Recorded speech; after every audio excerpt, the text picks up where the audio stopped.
Hey, what's going on, guys? Thanks for tuning in to Wingate Solutions. I hope you're doing well. So I'm out in the woods filming a little bit of content for you guys. So I wanted to do a little bit of an update video on my SPR. So let's get into it. Okay, guys. So I want to do a breakdown, kind of an update video on one of my SPRs, and then some of the gear associated with shooting more like precision scoped carbine stuff, right? Before I do that, I want to remind you guys, it's kind of like my dad plug, right? Get out and train, get out and actually learn to run this stuff, put the time in, and then make thoughtful decisions on what you're going to put on your guns rather than just buying cool guy stuff because everybody else is doing it. Actually make sure it's like worth your time and money to buy things. And then don't just be a collector, be a protector. Make sure you're actually running stuff and learning to use it. Don't just have 40 different rifles and handguns all set up differently. Like, pick a setup that you're actually going to train with and be competent with, right? Because you want to actually be an asset to your like community, not a liability. So get that out of the way there. So kind of to add to that a little bit, actually, while I'm thinking about it, I do these things off the cuff, as you guys know if you watch the channel for a little bit. So I'm in law enforcement and full time. I'm also a trainer, and I spend a lot of time teaching anywhere from like brand new, never touched a gun level of shooters, like at the academy, all the way up to like instructor level classes. So I kind of see the whole spectrum of guys that run a gun for a living, right? And it is a spectrum. There's a lot of different, areas on that spectrum of where guys fall. But it's funny. I see time and time again, whether it's like just your standard like citizen that wants to learn to shoot a gun, but and also your like professional like gun carrying law enforcement officer. It's kind of the same in that guys want to buy skill. Some guys just don't know what they're doing in the first place and just carry a gun for a living because they're told to, which is crazy. That's a whole other problem that we need to talk about at some point. And that's a responsibility. But as a responsibility, as a responsible gun carrier, you should learn how to run the tools, right?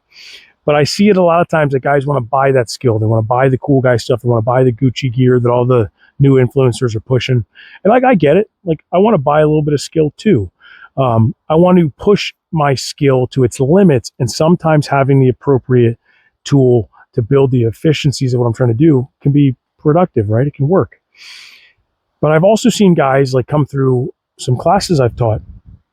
Like not too long ago, I was at an instructor level class, and one of the students had like a no frills, iron sighted, just standard typical AR, had a sling on it, just nothing special about it, just your simple rifle. And that dude could run it. He knew what he was doing.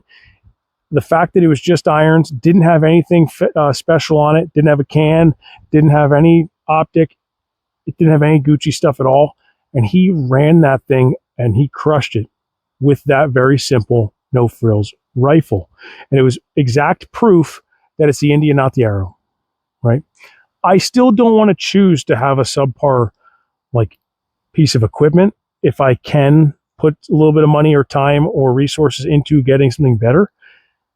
But at the end of the day, you still have to be competent to even make any, like, to have that equipment actually do anything for you, right? So my point is, put the training in, then over time you realize what you need and or want and what you should get. Sometimes we still make bad decisions even if you know what you're doing. That's just life, I guess.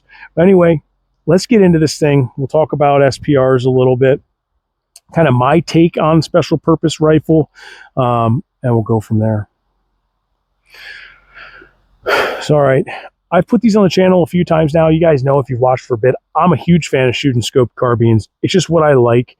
It's not always the most productive or most practical for me. Like being a law enforcement officer, most of the time, most of the things that I'm going to get myself into, I'm better served with a simple rifle with just a red dot, right? I'm still always going to say you need a sling, you need a white light, and you need some aiming solution, right? I prefer like a dot or like a 1X prism over irons, but you can get the job done with irons. But it's like 2025 now, almost 2026. Like, get with the program. I am a firm believer, like, you can crush it with irons, absolutely. But being able to like actively be target focused and just throw the thing in the thing and press the thing, like throw a red dot on the target and press the trigger, right? It does make sense. So I'm a big fan of dot, sling, optic. Sorry, dot, uh, sling, and a light, right? So an optic, a sling, and a light. That's the kind of starting point for you guys. Quality level is going to be based on your budget, that sort of thing. But that's a standard rifle that I'm going to use is going to be set up like that for normal things, because I prioritize like simple ease of use, maneuverability in a lot of those contexts, because I'm not typically having to reach out and touch things in my line of work. But at the same time, I absolutely like the purpose and or like the usefulness of having something that can reach out a little better because of the ability to positively ID, PID at distance with magnification. So I'm big on that, but I'm not going to over prioritize it for other contexts, right? But I like the ability. So if you guys see me running like a 2.5 to 10, such as this is a Leupold Mark IV HD, awesome optic. It's kind of like under the radar in a way for an SPR scope. They're newer to the market. I think they came out after their Mark V series, which that's like their gold standard expensive one. The Mark IV HD is kind of one step below. But this is a 2.5 to 10 model. Still has their locking turret. I like the capped windage. Capped windage knobs are awesome because I spin them to zero the scope and that's it. And then I want it to be just covered because it's one less thing to get snagged on anything. It has illumination that's good enough for like lower light shooting. That's what I would use the illumination on this style of scope for. Works great. And I like running a top dot. I have a piggyback 12 o'clock dot on here. This is a Co mount. Awesome. Really like this mount. Real simple. It's a Co direct mount for the micro pattern dots. So like a T2, T1 aim point type of closed micro dot like this. This is a Vortex Spark. Works great. I've had really good luck with these little optics over the years. For the money, I don't think it can be beat. Every once in a while, this will go on sale at like Palmetto State Armory for like $100. Kind of perfect for me. In my experience, it works perfectly fine for $100. I have no problems with them. I have a handful of these now. But it's that a Vortex Spark mounted in a Co mount. And I have that sitting on a Night Force. I forget if it's a Unimount or Ultra mount or Ultra Light. One of those mounts. Night Force 30 millimeter mount. They make a few different models, but I believe they still have the same top cap, so you can still use this Co with a bunch of their different scopes. I like to use a bubble level, so I have a bubble level on the scope here. And if you're really getting into more precision shooting, you'll recognize at distance that having even just a degree or two of tilt in your reticle will throw off your dope or your impact. So being able to actually reference the level, make sure you're actually level to the target, or your scope is actually level to the earth, it's going to make that a lot easier to make impacts. Because it is awkward, especially on more uneven terrain. You might think you're level, but you're not. The level will actually tell you if you are. So that's cool. I'm a big fan of those. Let me get back to the scope for a second. I really like this scope. I'll be doing a review on it at some point when I have a little more time. I'll probably have to put aside like a day to kind of get a lot of footage for you guys and really go like deep dive into the scope. But this Leupold Mark IV HD 2.5 to 10 is awesome. I bought this after seeing the review from C Does on YouTube. If you guys want to check him out, he's an awesome reviewer for scopes. Kind of my go-to for just getting a quick reference if there's a scope I want to buy. But he did a review on this, and I was sold on trying it. And everything he said, pretty much the same as far as what I'm thinking as well. Glass is awesome. It doesn't have a side focus or side parallax adjustment, which a lot of guys are to complain about. In theory, that's an issue. You're going to want to have, like, the whole point of going to like a 2.5 to 10 rather than like a 1 to 10 or 1 to 8. Well, not the whole point, but one of the perks should be, for most guys, would be that ability to have parallax adjustment for more precision at distance. But whatever Leupold did with this one, I haven't found that to be an issue. Either does C Does. The glass is ridiculously clear, and whatever they did in here, whatever black magic they did, I don't feel like there's any lack of focus or clarity, even looking at different distances, as you might get out of Sorry, I'm in the woods. A branch just decided to fall behind the camera. I'm like I got squirrel brain sometimes. Anyway, I don't find the lack of parallax adjustment to be an issue. I actually like it from a simplicity standpoint of how I run this optic. It's one less thing for me to worry about. It's something I don't need to even worry about dialing or adjusting on the fly. I don't have it, so I don't have to worry about it. I'm just going to make sure that I'm squared up behind the optic, and I'm going to be good. And I haven't had any issue with it so far, so I think it's pretty awesome. I like simple. Now, reticle, I have the TMR reticle from Leupold in this. That'd be my one gripe with the optic. It's a perfectly fine, adequate reticle, but it's dated for sure. It's just your typical like duplex mill reticle where there's no wind holds, there's no like fancy center aiming solution. It's a very simple reticle. It does work perfectly fine at 2.5x. It's a little light, but absolutely it works fine. And then at 10x, it is a little chunky, but it works fine as well there. It just might be a little thick. Depending how far you're shooting, what size targets, your reticle or hash marks might cover up a good amount of the target, if not all of it. So it's a little bit dated. If Leupold ever was to watch this, not that my opinion is that, legitimate, but if Leupold was to come out with this optic in their CMR reticle, which is the new reticle they put in their Mark V 2.5 to 10s or 2 to 10s, that reticle would be amazing in this, for my opinion. Right, it has a really awesome, like bold center aiming system for when you're on 2x, but then you could still use it really effectively up at 10x, and that is a hard thing to do for manufacturers, to kind of get a sweet spot that works fine for the low end and the high end, especially on like an SPR type scope. So I get it. The TMR works perfectly fine. I'd buy it again if I didn't have this one, or if I wanted to get another one. I would consider just buying the same scope as a backup, and yeah, works great. But I've had no issues with it. I don't want to do too much of a review on the scope. I'll do more of a deep dive into that in the future. All right, real quick, I have irons on here, just some Embus Pros. Do you need iron sights or backup iron sights on a rifle like this? I'm going to say no. Like, modern way of thinking is you don't really need the backups. You already have two aiming solutions with the 2.5 to 10 and the dot. The chances of me in the heat of the moment having to rip this scope off and then use the irons, because I don't have it on a quick detach lever, like pretty slim to none. But I have them. They don't take up much space. They barely weigh anything. Like I already had them, so they're on there. They don't hurt anything, so I just leave them on there. It's kind of like an extra redundancy on the system. And then if I was to pull this optic off for whatever reason, I still have some form of an aiming solution. So I'm all about it. I'm okay with it. Not a big deal.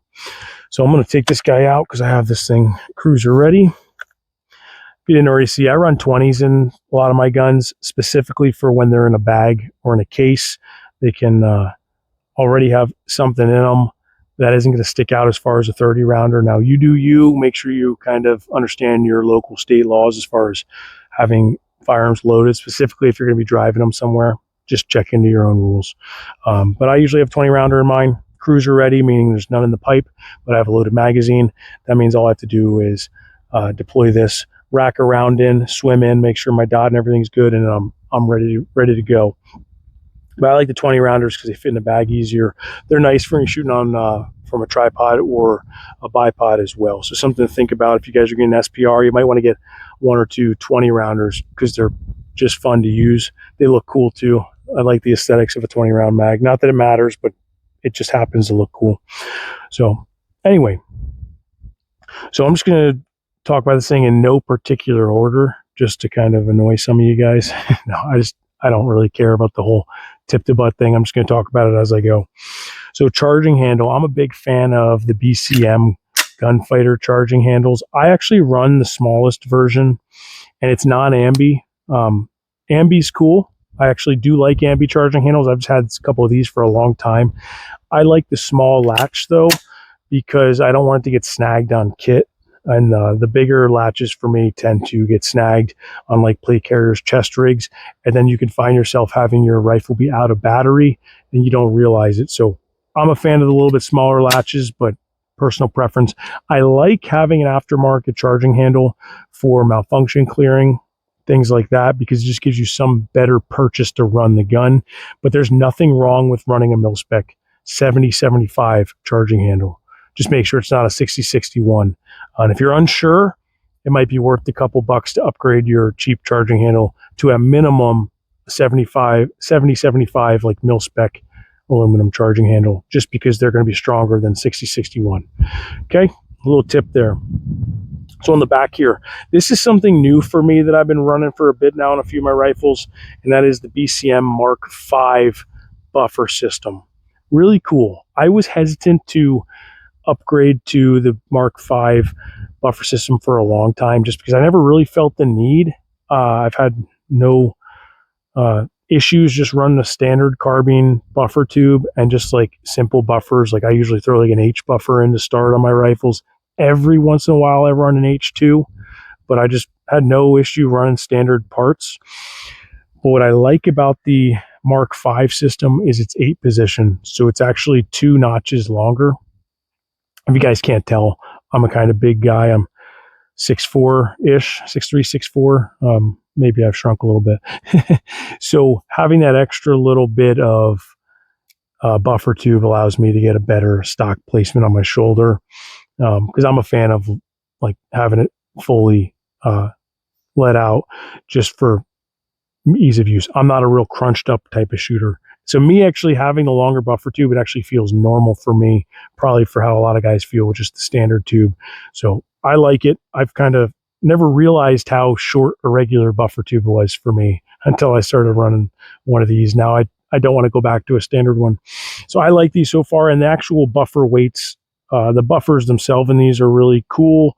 They run really smooth, and it has a rifle length spring in it, which is neat. So if you were looking to upgrade your buffer system, maybe consider going with the Mark V from BCM, because it does seem to run smoother, suppressed, and they claim reliability increase on it, which I can't really say for certain yet. As time goes on, I'll be able to give you guys more info on that. But yeah, so far I'm liking it. So upper is just a mil-spec. I run a BCM bolt carrier group. Bolt carrier groups are very important. You want to make sure you have a quality bolt carrier group. You can get a simple bolt carrier group or a cheaper one to work perfectly fine. A lot of them are made by just a handful of manufacturers. What goes into it though is the specs or the tolerances, the QC that goes into certain companies like BCM. Their bolts are known for having better specs. You still could get a lemon no matter what, but I paid a little bit more for a BCM for this rifle just for the peace of mind, and it's been running awesome. Handguard, you know, this seems like a theme now. I like these BCM handguards. Their M-Lock handguard is probably my favorite handguard on the market. I've been running them since they came out, and I really like them. I've had no issue with them. They work really well for me. I run a 15-inch on this. Personal preference, 13 or 15, whatever length you like. It really doesn't matter as long as you have enough space for your hand and whatever components you're going to throw on there. I like the 15 on a 16-inch rifle. If I didn't say that already, it's the 16-inch barrel.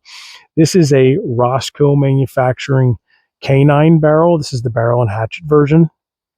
I did like an initial review on this last winter, I believe, and it did pretty good. It was the first groups I've put through the gun, and it ran fine. Since then, it's been running great. I absolutely love it. It's a chunkier barrel, but so it's like a good like weight for an SPR build like this, but it does make it a little less maneuverable just because you're adding a little bit more weight up front, especially with the can, which I'll get to in a second. But their K9 barrel from Roscoe is a intermediate length gas system. Very smooth shooter. You combine this system with the BCM buffer, and this thing is like a sewing machine. It's pretty awesome. But I will be doing an updated video on this barrel soon. I actually have 2 of them now.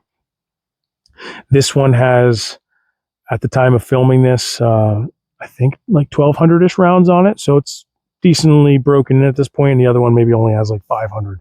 So not an extensive amount on it. I have a bunch of rifles I shoot, so I don't like have one rifle that gets like all of my training. So it has enough rounds now that I have a pretty good feel for it. So I'll be doing a review on this at some point. Maybe I'll do a follow-up like accuracy video on it as well. But yeah, Roscoe K9 barrel, awesome so far for the price. I run a Sandman K on this gun. It's a flashy little can, chunky can, has a 5.56 end cap, so it dulls down this flash a little bit. This has been converted by Echo Machine to run on Plan B muzzle devices, which I'm a huge fan of. I think having the industry standard like hub threading for cans and then be able to run whatever muzzle device or platform you want is really cool. Specifically, I like the taper mount Plan B system. It's awesome.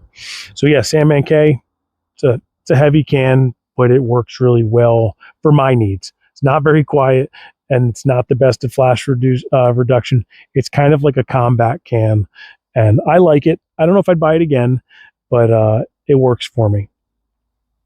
And you guys can't really see it, but I have an Arasaka light body with just a Surefire clicky tail cap, and I believe this is a Malkov head on this one. A lot of throw, higher candela light, not a lot of spill. It's a nice light. I've had it for a bunch of years.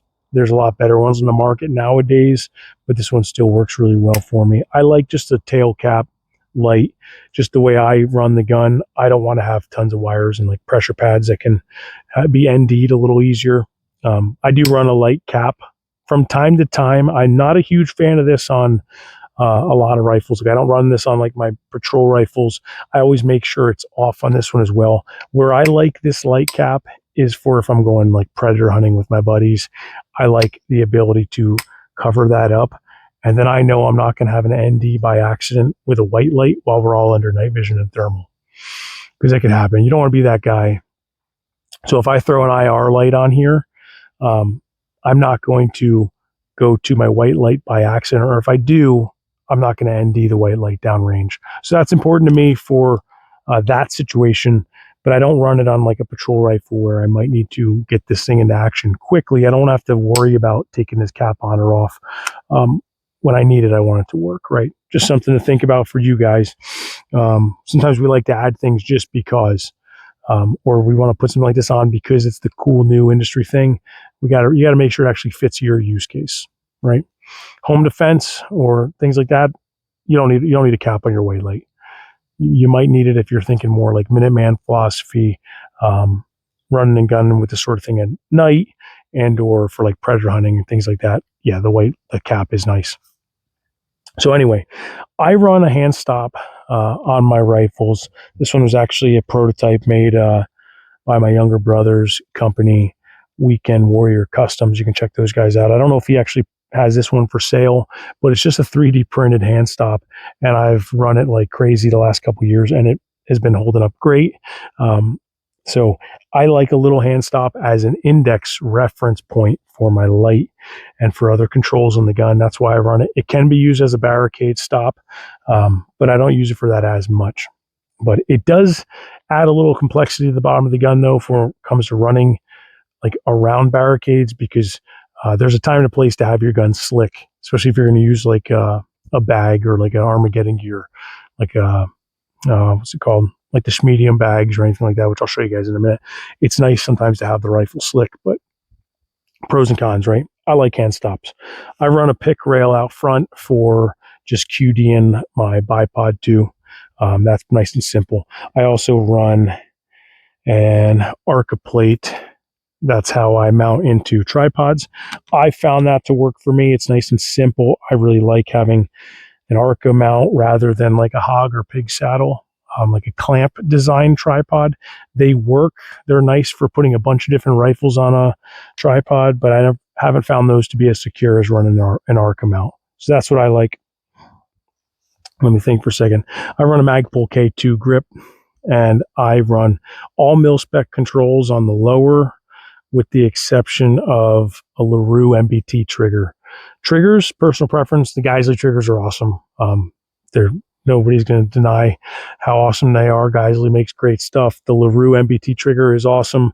If you're on a budget and you're not like waiting for a sale, Schmid Tool makes really good triggers, two-stage triggers for ARs. They're like an OEM supplier for a bunch of companies. So look those guys up. There's a bunch of different places that sell their triggers under their brand name.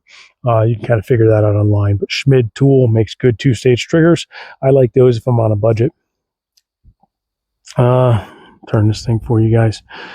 If you guys don't know, I have a small business that I started. My wife does the sewing for me, and we do some tactical like nylon soft good products, right? So we make our own 2-point minimalist freedom slings and also our sling retention strap. Hopefully you guys can kind of see that here. So that sling retention strap is probably my most popular item I make, and it just helps the sling be stowed on the rifle when not in use. It's nice if it's in a bag or if it's in a patrol car or in your gun safe even, and you don't want your sling to get snagged on things. It's nice and stowed out of the way. I can still run the rifle as it is, but as soon as I deploy it, I can just pull on that bungee. The sling falls free. It's kind of hard to do on camera reverse like this. And then I can just swim into the sling, and then I can adjust it at whatever length I need. So pretty cool. If that's something you guys are into, or you want to support my channel, you can check out our website, link down in the description. It's WingateSolutionsLLC.com. We make, like I said, handmade sling retention straps, 2-point slings, that sort of thing. We do holster-like straps as well. So if you guys want to check them out, go ahead over there. Appreciate you guys. Oh yeah, I forgot to say stock. I just run a Magpul STR, I believe, stock on this rifle. It's kind of a big and it's a heavier Magpul stock, but I like it. It kind of balances the rifle pretty good, especially when you're running a can, have a little bit extra weight on the rifle. I like a little bit heavier of a stock as opposed to like a minimalist stock. This one's cool. Personal preference, like I said, has a wider like cheek weld to it. Some guys are going to like that. It's all dependent on your facial structure. I don't find an issue with it, but I'm between the CTR and the STR on most of my guns just because they work, and I don't really feel the need to upgrade. But then getting into a little bit of the gear with these, and I will kind of tone this, I will edit this down so you guys can kind of see. I'm a big fan of running tripod setups. I've done a review on this. This is just an Interel RT90C, I think, tripod. Awesome tripod for the money. It's kind of a knockoff of some other ones on the market for way less money. You can find these over on Amazon. Interel, INNOREL, I believe. Interel tripods. Look them up over there. It's their ball head as well. Works perfectly fine for me. The adjustment knob's a little bit on the smaller side, but it works great. I like it. So get yourself a good sturdy tripod. If you guys haven't run a lot of guns on tripods in the last couple of years, they've really come a long way. When I first started getting into shooting guns off tripods, the tripods were just not very sturdy, or you had to spend a ridiculous amount of money for a camera tripod. Nowadays, it's like almost as close to shooting prone. They're awesome. So consider getting into one of these if you're looking to get into SPR shooting, right? Something else to think about is actually having a bag set up for doing some of this stuff. Like I really like, this is actually a pretty new bag for me. I've had a few of these Kelty Red Wings. This is my first Red Wing 30. This is a Kelty Red Wing 30. That's kind of like my go-to bag for like hunting and or like precision shooting. I like it because it has these water bottle carriers on the outside. I actually, when this tripod is folded up, I'll turn it upside down, stick the head into this pouch here, and then I just clip the tripod into the side of the bag. It doesn't stick up too far. And then on the other side, I actually have an Armageddon Gear Schmedium bag. I think it's called Schmedium Game Changer. There it is. Gets tricky. All right, so real quick, I want to talk about bags, right? So like rear bags, support bags, right? If you're looking for a rear bag and you just want something for when you're laying prone, there we go. If you want something for you're just laying prone and you're on a bipod, or if you're at the shooting bench and you just need something to support the stock, you can use something as simple as like a sock filled with sand or rice or beans or whatever medium you feel like throwing in the bag, right? Like plastic beads. You can make one at home and get away with it for the most part. Guys overcomplicate it. But there's something to be said about a purpose-built like rear bag or support bag. So like here's an example, and this is not what I'd recommend, but I've had it for years and it's worked. This is just like a Midway USA bag, and you might be able to hear just how loud it is. Not that that's that big of a deal, but it's filled with like poly beads. It works for the most part. It's not as heavy as sand, but it's still trying to be semi-lightweight, but it's still pretty heavy. Like I would never want to strap this to my bag. I'm just carrying extra weight out for nothing really, just to build a shooting position. It's like almost too heavy to want to throw in a backpack to like go out hunting or do precision shooting with. And it's loud and noisy, and it's not really that ergonomic, but just a cylindrical bag is practical. It works for a lot of things. So you can get away with something like this for sure, just like a cheap Amazon bag, right? If I was trying to buy once, cry once, I would go right to Armageddon Gear. So this is an Armageddon Gear Game Changer. I believe it's the medium size. This thing is amazing. So they have a lot of different fills, a lot of fill mediums. This one is filled with the Spexlite fill, which is what I would recommend. Spexlite is like purpose-built medium for shooting bags. That's like, I think that's what the company made it for.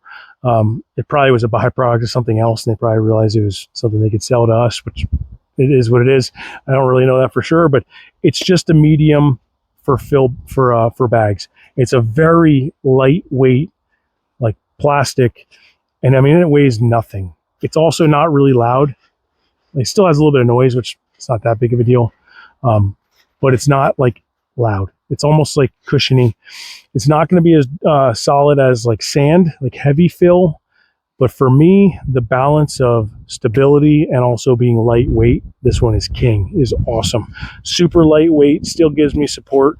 If you guys know anything about these, they can be used on anything that you can build a platform on, a 2x4, a tree branch. There's different ways you can manipulate this. You could use it as a rear bag, a front support bag. A lot of ways you could use this. You could use it for elbow support in certain positions. Having some kind of bag is preferred. What I like about something like this is it's lightweight enough that I can strap it to the outside of that pack and have it with me at all times. So I think that's really cool.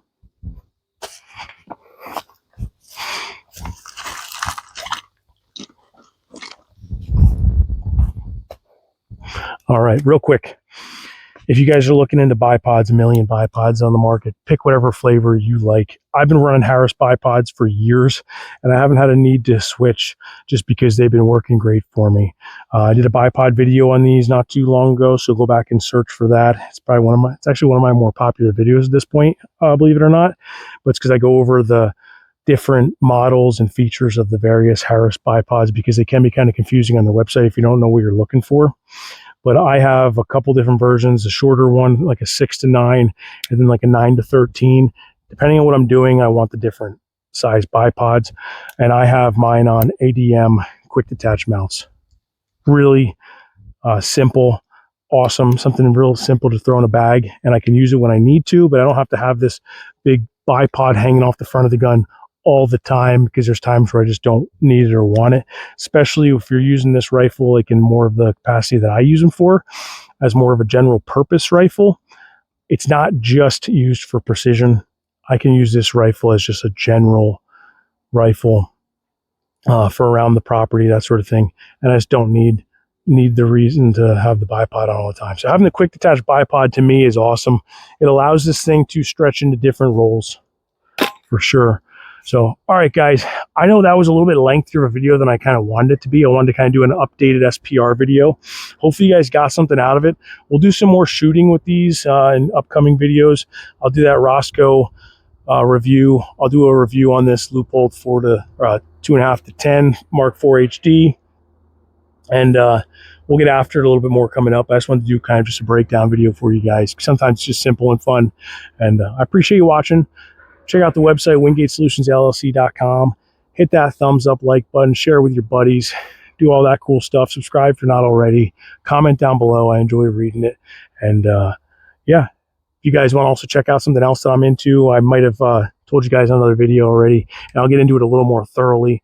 If you want to support law enforcement, which I think is cool, being a law enforcement officer, and support a cause of helping to fund smaller departments that don't have a lot of tax base and don't have a lot of funding for training. If you want to help in any way, you can check out Task Force 70 Foundation. The Task Force 70 Foundation, it specializes in just raising money for underfunded law enforcement officers to be able to get training in specialized subjects so that they can better train and better protect your communities. So anyway, I'm kind of an influencer for them. So if you use my code Wingate for your donation, then it kind of gives me a little bit of a kickback, but it also just kind of lets me keep track of how much I'm actually helping to grow their nonprofit.